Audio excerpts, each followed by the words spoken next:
Como é que você se comporta diante de uma injustiça contra você? Como é que você lida com pessoas te acusando com falsidade, acusando você com mentiras? É mais ou menos assim que nós estamos vendo o julgamento do apóstolo Paulo. Afinal de contas, estamos participando, estamos caminhando na Bíblia, a palavra de Deus, em ordem cronológica. E hoje a nossa leitura é o capítulo de número 24 de Atos dos Apóstolos.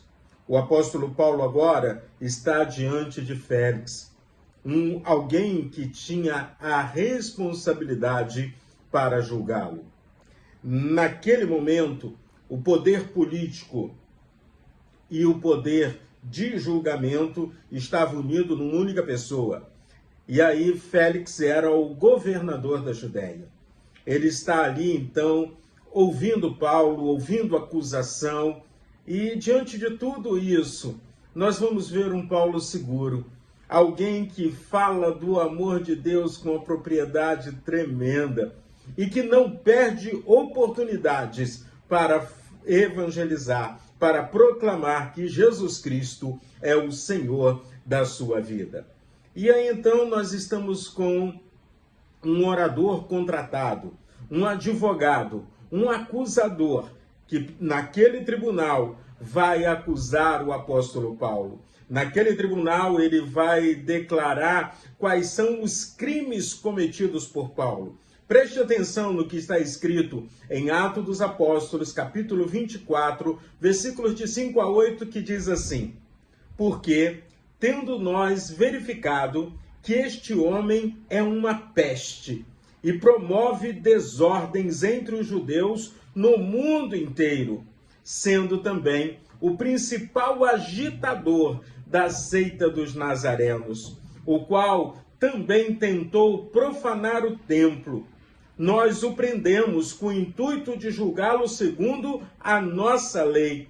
Mas, sobrevindo o comandante Lísias, o arrebatou das nossas mãos com grande violência, ordenando que os seus acusadores viessem à presença do Senhor. Se o interrogar, o Senhor mesmo poderá tomar conhecimento de todas as coisas que nós o acusamos. Vamos observar as acusações que tem contra Paulo. Primeiro, ele é chamado de peste que promove desordem entre os judeus do mundo inteiro. Ou seja, proclamar a mensagem do Evangelho, libertar as pessoas da escuridão do pecado para a luz que é Cristo, isso é tratado como desordem, como confusão, como agitação, como perturbação.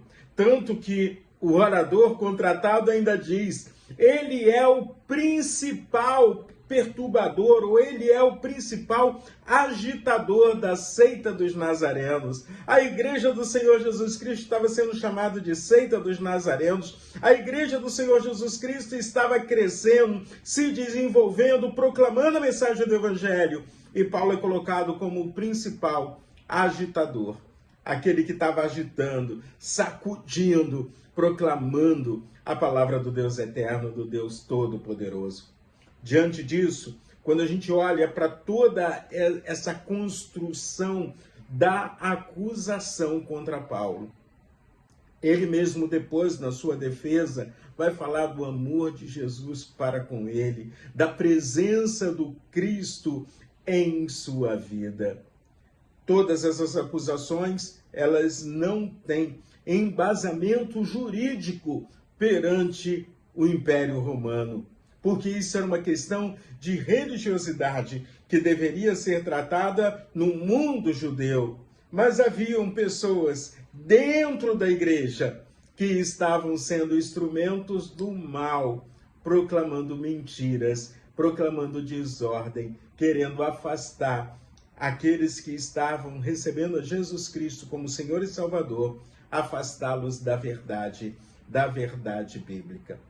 Quando a gente continua lendo ainda o capítulo de número 24, nós vamos olhar também para um juiz injusto, alguém que é corrupto, alguém que está preocupado com a sua autoimagem perante os judeus, perante a opinião pública. Ele está muito mais preocupado com a opinião pública do que fazer justiça. E aí então, nos versículos de 24 a 27 de Atos dos Apóstolos, capítulo 24, nós lemos assim: Passado alguns dias, Félix veio com Drusila, sua mulher, que era judia. Mandou chamar Paulo e passou a ouvi-lo a respeito da fé em Cristo Jesus. Quando Paulo começou a falar sobre a justiça, o domínio próprio, o juízo vindouro, Félix ficou amedrontado e disse: Por agora você pode retirar-se, e quando eu tiver a oportunidade mandarei chamá-lo. Ao mesmo tempo, esperava que Paulo lhe desse dinheiro, por isso, chamando mais frequentemente, conversava com ele. 2 anos mais tarde, Félix teve por sucessor Pórcio Festo, e como Félix queria assegurar o apoio dos judeus, manteve Paulo encarcerado. Paulo permanece preso sem culpa. Paulo permanece preso sem um crime legal, segundo as leis romanas. Paulo permanece preso porque aquele homem é corrupto e quer dinheiro para poder libertá-lo. Mas Paulo não perde a oportunidade de falar da grandiosidade do amor de Deus. Vamos aproveitar as oportunidades, independente das circunstâncias que estejamos vivendo. Vamos